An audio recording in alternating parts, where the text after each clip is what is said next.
খুব কম করে হলেও 50 বছর আগেকার কথা।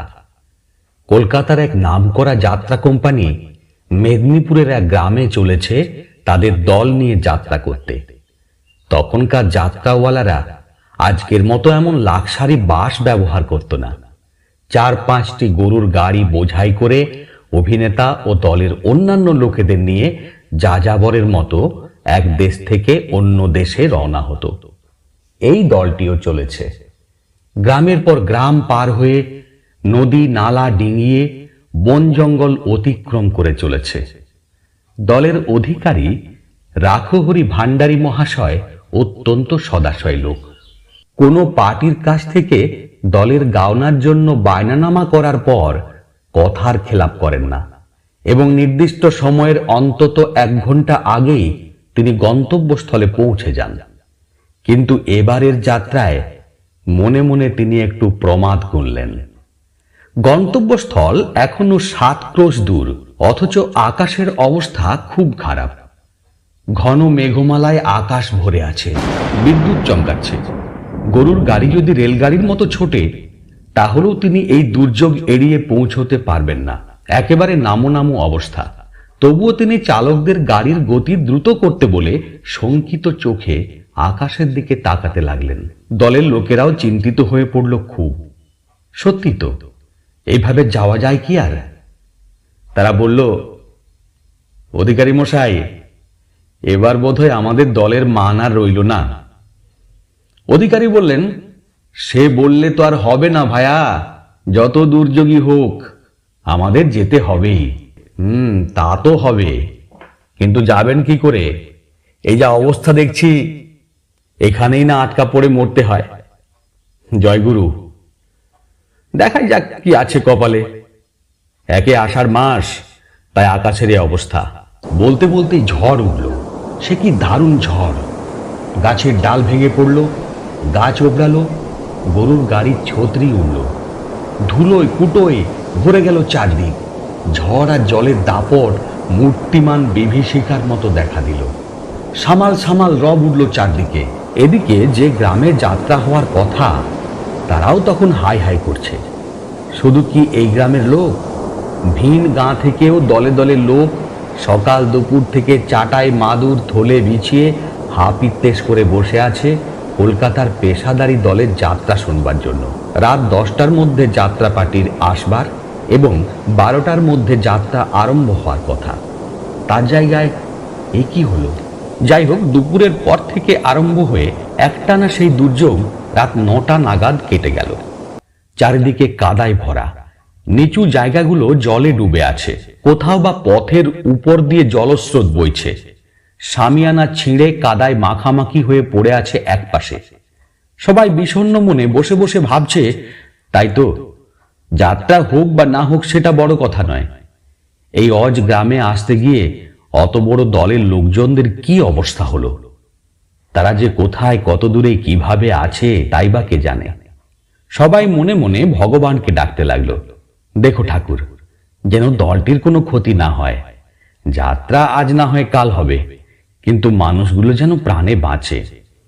গ্রামবাসীরা এরকম সব চিন্তা করছে, এমন সময় দেখা গেল পরপর 5টি গরুর গাড়ি কাদায় মাখামাখি অবস্থায় এসে থামল বারোয়ারি তলায়। সকলে হৈ হৈ করে হ্যাজাক লণ্ঠন নিয়ে ছুটল সেখানে।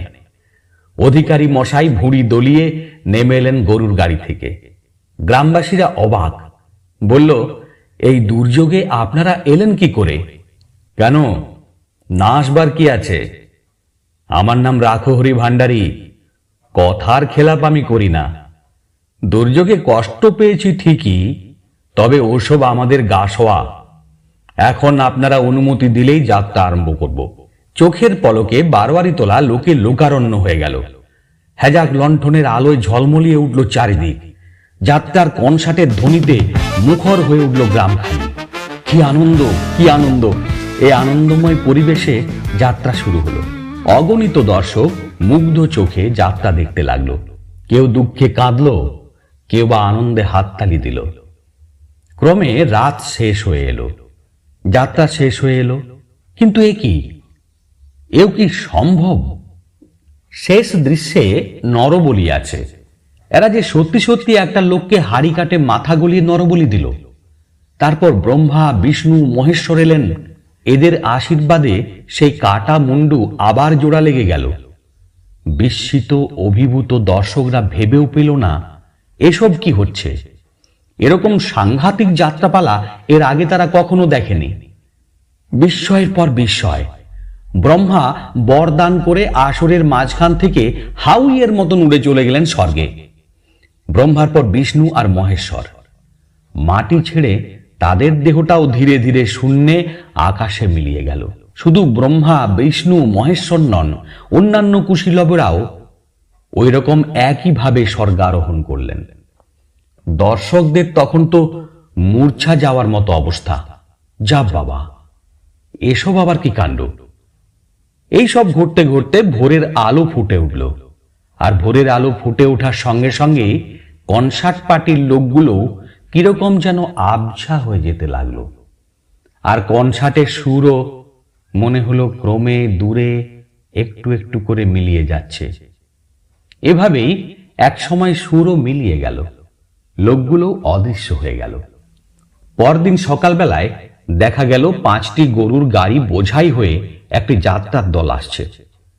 গরুর গাড়িগুলো বারোয়ারি তলায় এসে থামতেই অধিকারী মশাই হাত জোড় করে এসে বললেন, হে সজ্জন গ্রামবাসীগণ, আপনারা আমাকে ক্ষমা করবেন। জীবনে এই প্রথম আমি কথার খেলাপ করলাম। রাস্তায় ভয়ঙ্কর দুর্যোগে পড়ে আমরা বহু চেষ্টা করেও আসতে পারিনি। তবে আসতে যেমন পারিনি, তেমনি ওই একই টাকার অঙ্কে পরপর দুরাত আমরা আপনাদের গ্রামে যাত্রা গান করব। আশা করি আপনারা সবাই খুশি হবেন। গ্রামবাসীরা কি যে বলবে আর কি যে করবে ভেবে পেল না। বলল, সে কি মশাই, আপনারা তো কাল ঠিক সময়ই এসেছিলেন, সারা রাত ধরে অভিনয় করলেন, তারপর শেষ রাতে ভেলকি লাগিয়ে চলেও গেলেন, আবার এখন এসছেন হেয়ালি করতে। বলি, ব্যাপার কি? অধিকারী বললেন, দেখুন মশাই, বাজে কথা বলবেন না। আমি হলুম সিংহ রাশির জাতক। লোকের সঙ্গে হেয়ালি করার মতো মেজাজ আমার নেই। কাল রাত্রে দুর্যোগে আমরা আটকা পড়েছিলাম, এই সবে আসছি, সময়ে উপস্থিত হতে পারিনি বলে আপনারা আমাকে বিদ্রুপ করছেন। এই দিন আপনাদের বায়নার টাকা। বলে গেঁজে থেকে টাকার থলিটা বের করে অধিকারী মশাই ছুড়ে দিলেন সবার সামনে। থামুন থামুন মশাই, আপনি হলেন স্বনামধন্য লোক। আমাদের গ্রামে আপনার মতো লোকের পায়ের ধুলো পড়েছে বলে আমরা গর্বিত। আমরা কখনোই আপনার মতো লোককে বিদ্রুপ করতে পারি না। আপনি বিশ্বাস করুন, অত দুর্যোগেও গতকাল রাত্রে আমাদের গ্রামে যাত্রা হয়ে গেছে এবং আপনার দলই করেছে। তা কি করে সম্ভব? বিশ্বাস না হয় পরীক্ষা করুন। আপনার অভিনেতারা কে কিসের ভূমিকায় অভিনয় করেছেন তা আমাদের গ্রামের যে কোনো লোককে জিজ্ঞেস করলেই বলে দেবে। অধিকারী ভ্রু কুঞ্চিত করে বললেন, বেশ, বলুন তো দেখি। গ্রামবাসীরা বলল, ওই তো উনি ব্রহ্মার পাঠ করেছিলেন, উনি হয়েছিলেন বিষ্ণু, আর উনি মহেশ্বর, আর ওই যে উনি, ওকেই তো বলি দেয়া হয়েছিল। অধিকারী বললেন, আশ্চর্য, আমাদের এই পালা হচ্ছে এই মরশুমের নতুন পালা। এ তো আপনাদের জানবার কথা নয়, অথচ আপনারা যে যা বলছেন সবই ঠিক। উনি আমাদের দলের ব্রহ্মা সাজেন, উনি বিষ্ণু, উনি মহেশ্বর। কিন্তু বিশ্বাস করুন, কাল রাতে আমরা আসতে পারিনি। আমরা দারুণ ঝড় জলে এখান থেকে 7 ক্রোশ দূরে হরিদাসপুর গ্রামে আটকে পড়েছিলাম। আপনারা ইচ্ছে করলে ওখানকার ভুবন মালাকারের বাড়িতে একজন লোক পাঠিয়ে খবর নিয়ে আসতে পারেন। গ্রামের লোকেরা পরস্পর পরস্পরের মুখের দিকে তাকাতে লাগলো। হরিদাসপুর গ্রাম, ভুবন মালাকার? অধিকারী বললেন, আরে হ্যাঁ, হরিদাসপুর গ্রাম, ভুবন মালাকার। কাল ওই দুর্যোগের রাতে ওই গ্রামের লোকেরা ভুবন মালাকারের বাড়িতে নিয়ে গিয়ে আমাদের না তুললে সারা রাত কি দুর্গতি যে হতো আমাদের, তা একমাত্র ঈশ্বরই জানেন। অমন অতিথি বাৎসল গ্রাম আমি দেখিনি।